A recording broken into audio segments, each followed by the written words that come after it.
Coming up on Outdoor Oklahoma, while many Oklahoma school teachers spend their summers relaxing, a select few are picking up a bow and arrow and a fishing pole to discover how these outdoor skills can have a valuable impact in their classrooms.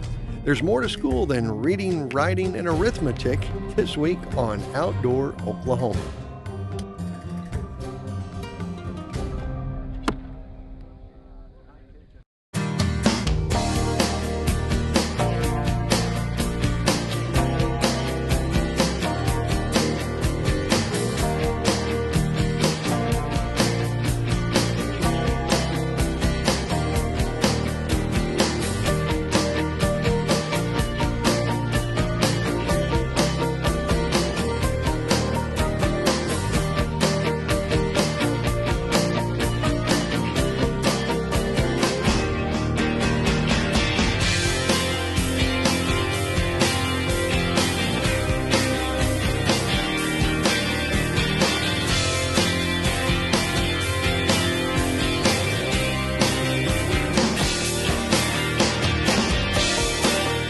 From the Oklahoma Department of Wildlife Conservation, Outdoor Oklahoma.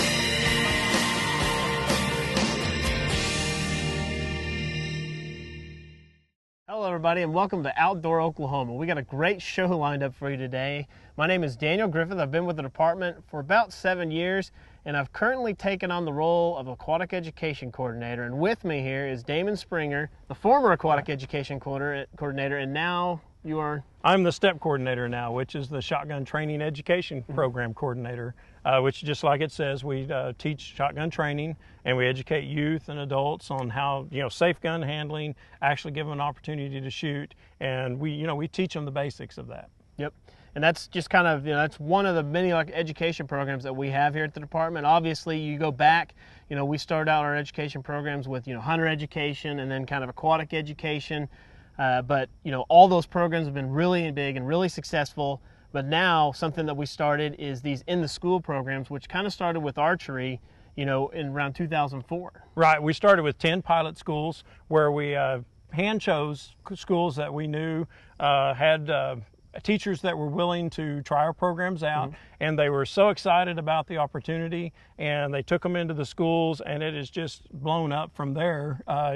We have 350 to almost 400 teachers now that are trained to do archery in the schools. So it's a wonderful program, and from that we then brought in our other education programs. We introduced hunter education. Then we actually introduced the fishing in the schools and our explore bow hunting, which we're going to talk about in the show, the rest of the show today. Yeah, the emphasis on this, these are actually in the school, in the classroom. It's not a, after school program. This is a chance for these kids to get hands-on, with fishing, with hunting, with, archery equipment, in the classroom, right there, instead of, doing it after school. And I mean, how exciting would you have been, or excited been to actually say, hey, I went to school today and I shot a bow, or, I actually got to catch a fish. Right, and it was one of my classes. I got to do that as fun today. So that was great. And, the show is all about that today. Colin Berg is over here at our Education Summit where we actually trained teachers on 3 of our different classes,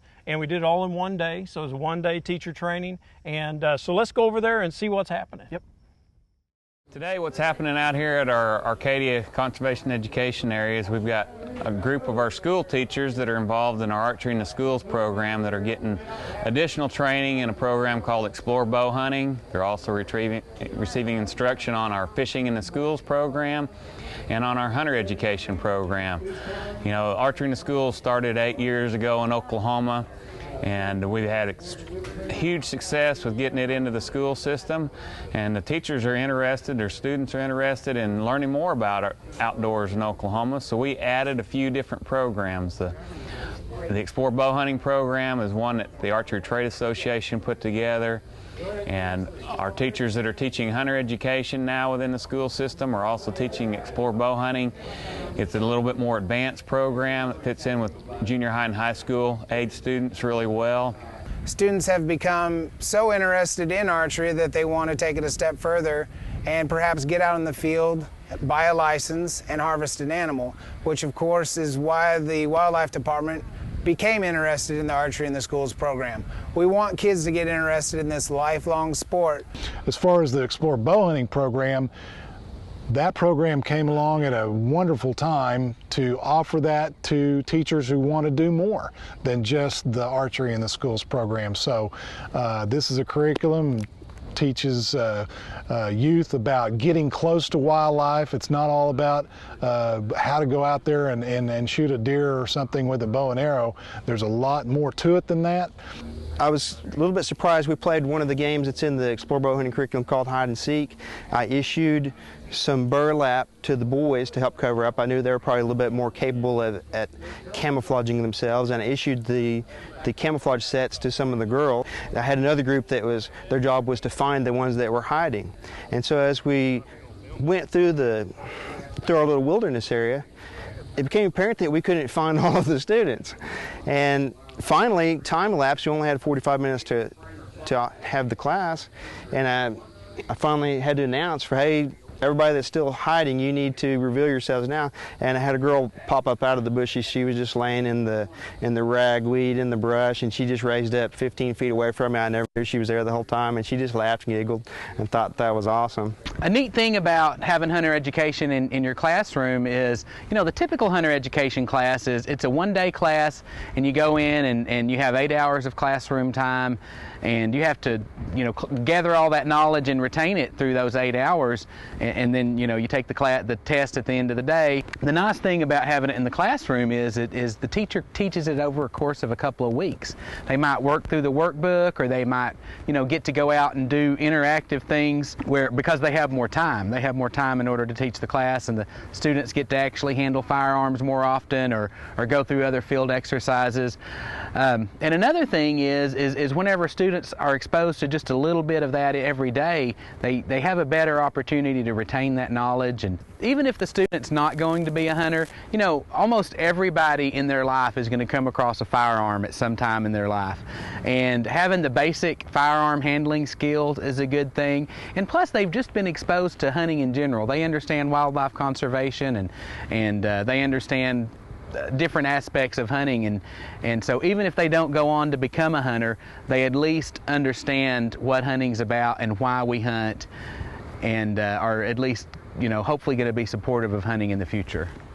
In my class, outdoor education, I start with hunter safety course, and that usually takes about 2 to 3 weeks to finish. And then what I usually go into is that puts us into October, and so we start talking about hunting, bow hunting, rifle hunting, and muzzleloading hunting. And then after that, we will go into the winter bird survey, and we will actually identify 51 winter birds of Oklahoma in my class, in my junior high class.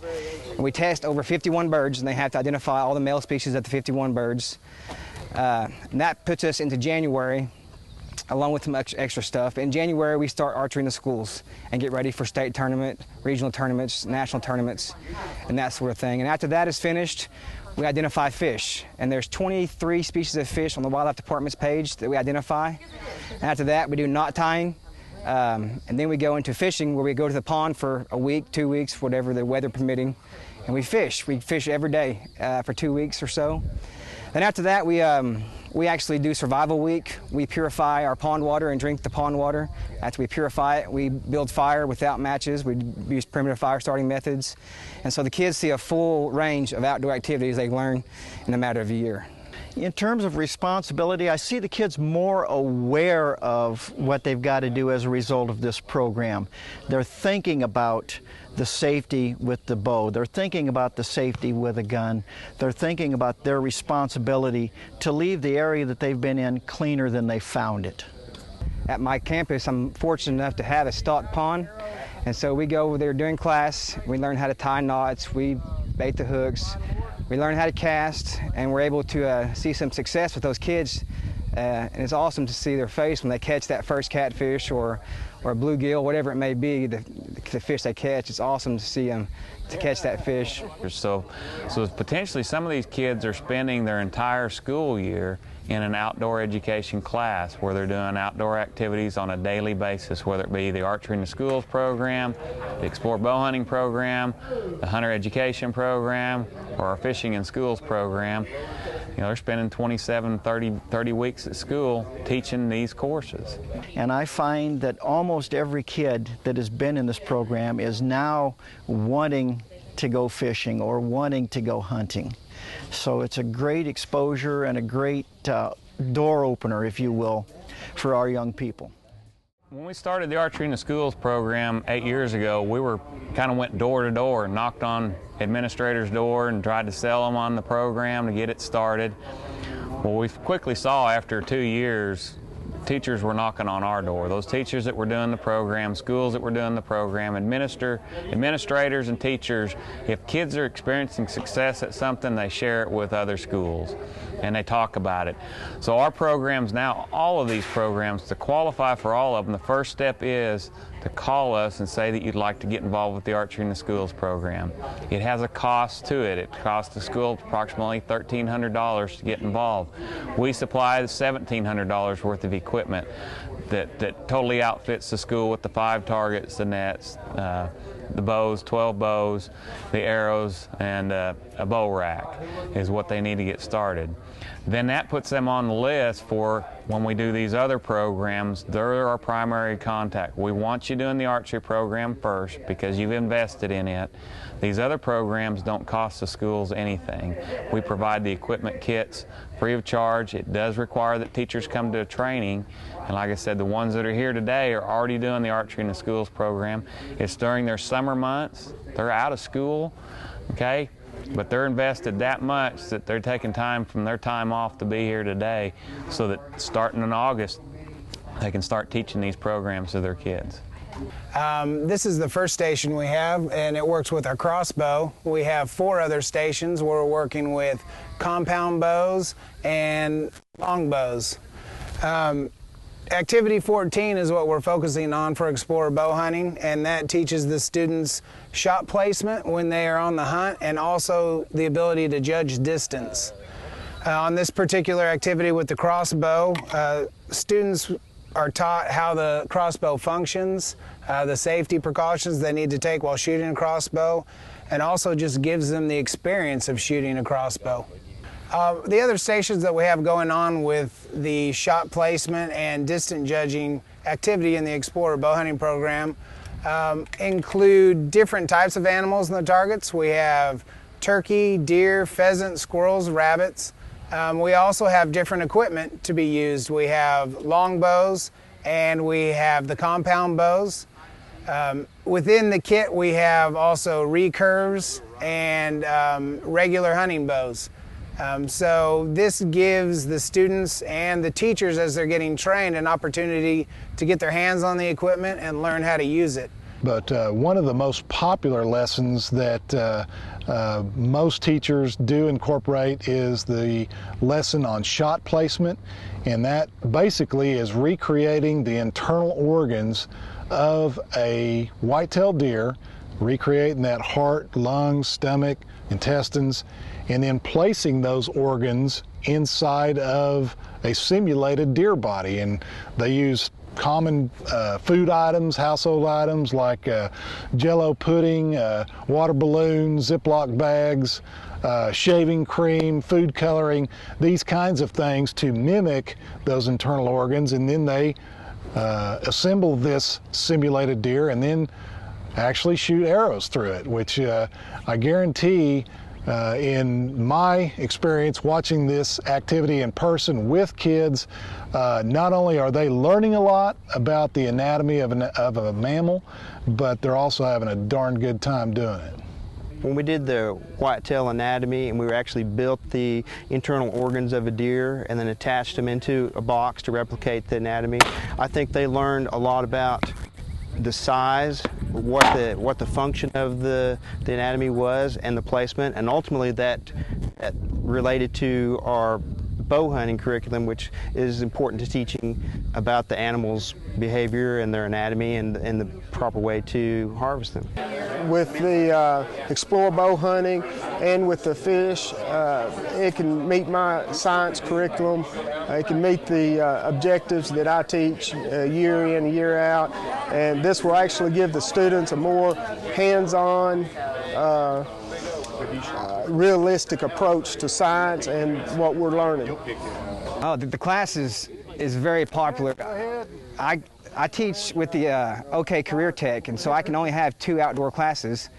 And I take 25 kids per class, and so I have usually about 80 kids trying to get into class. I can only have 50 kids, and so it's a pretty popular class to get into. And I wish I could take more, but I can only take 50. And so you know, they try to get into the class. If they don't get in the first year, they try to get into the second year, and I try to disperse that evenly among the kids. So it's pretty awesome deal. Primarily, we want to teach kids responsibility, and this hunting, bow hunting, hunter safety, fishing program all fits perfectly into our courses on ethics and responsibility. We get to tie in responsibility in taking care of the land, responsibility in harvesting the animals that you've captured and or shot, cleaning and using everything productively. And the one thing that I would say about this program is this year, the week after school went out, when all the kids are saying, yes, school's out, we're ready to go, summer's upon us, we had 29 kids spend an extra week with us and go out to Camp Zinc, and we incorporated the fishing and the archery in schools into their experience on the camping trip. It was just an absolutely fabulous experience for our students. You know, what's neat about this is these programs are investing in the future of wildlife management and conservation. You know, there's the North American model for wildlife management, and it's based upon a user pay, and then you manage the resource. And that's what this investment is these kids are the future. If hunting and fishing are to exist in the future, it starts with kids. And at schools provide everything that it requires to become a lifelong hunter and an angler. They can provide a good, positive first-time experience. These kids have fun at school, they experience these activities the first time. That's the first thing that it takes to become a lifelong hunter and angler. The teachers are their guides, they're their mentors. They develop a social network at school because they've got classmates that they're sitting next to 9 months out of the year that are doing the exact same thing. And that's what hunters and anglers do. It's a lifelong activity. Those of us that continue hunting beyond the age of, 15, 16 years of age, we're probably going to continue till the day that we die. Same thing on the fishing side, but it's all socially related, and now through these programs we're excited about the fact that it's back in the school system because that's the biggest social network that there is. With kids every day, they're socializing, and the things that they enjoy doing are the things that their friends are going to be doing. Well, Damon, it's the goal of the department, to emphasize this outdoor education and get these kids back outdoors and outside doing stuff. Obviously with all the technological advances that we've made today and all the PC stuff and all the TV stuff, kids like to hang out inside, but giving them that opportunity to do this in the schools, make sure that they get involved with this stuff and have that opportunity, because parents today are so busy with all the stuff going on, they may not have time to take them out, or these kids may not have any mentors or parents that ever got involved with this either. So, doing it in the schools, they definitely get that opportunity to learn about it. That's right. These teachers that are here at the Education Summit, as you've seen, they've given up their summers to come out here and get this training because they know these kids need that in their life. They know they need that outdoor education, and they want to see that continue. So they're out here willing to give up their time to learn something new that they can take back to the classroom and do for these kids. And these kids are getting this year-round. One education program after another, and they're getting that opportunity for outdoor education and not just physical sports. And that is just amazing that that's available nowadays. It wasn't there when you and I were there. I would have loved to have that. And these, like you said, there's physical sports. They're lifelong sports. This is something that these kids are going to be doing the rest of their lives. Not to diss any other type of physical activity that people do in school, but a lot of that stuff people stop doing as they get older. But this, we're all, all of us that hunt and fish, we do it our whole entire lives. You don't ever stop until you're basically physically unable to stop. So, and from what I understand, we're not done yet, are we? No, we're not done. That's where I come in. You know, we're going to take this another step. We're going to start a scholastic shooting sports program in the schools. We're going to take some of these same teachers that we're going to hand pick, and those teachers that are excited about our programs and that are willing to take it that next step and start another program in their schools. You know, FFA, ROTC, 4-H, they already have some form of shotgun shooting program, and other shooting, actually, archery and BB and different ones like that. And we're going to take that on into the schools with those teachers, and, you know, we're going to take it that other step and get these kids another opportunity to get out there and get some more training on outdoors and that lifelong heritage that you and I both enjoyed. Yeah. Who knows? We may not be done with that there. So, but we want to thank you guys for being here with us today in Outdoor Oklahoma, and we look forward to seeing you here next week.